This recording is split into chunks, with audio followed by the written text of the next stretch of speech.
Porti i Durrësit vazhdon të shënojë një numër të lartë emigrantësh të cilët kthehen në Shqipëri.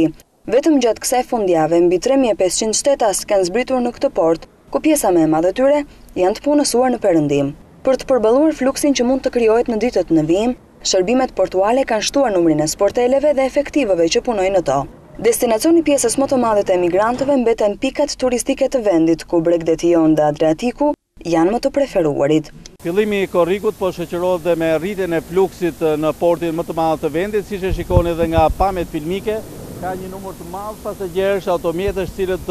po drejtohen portit të Durrësit, në një kohë që janë përforcuar masat, janë bërë udhëtimet e tragedeve me rrugë dyfishe ose ndryshe doppio course, në një kohë që janë shtuar dhe numri i sporteleve të kontrollit. Gjithsesi, porti i Durrësit vazhdon të thithë dhe fluksin më të madh të pasagerëve, të cilët kryesisht i drejtohen qyteteve të ndryshme të Shqipërisë, pjesë e tyre kalojnë tranzit në Kosovë dhe pjesa më e madhe janë për pushime kryesisht në Shqipëri.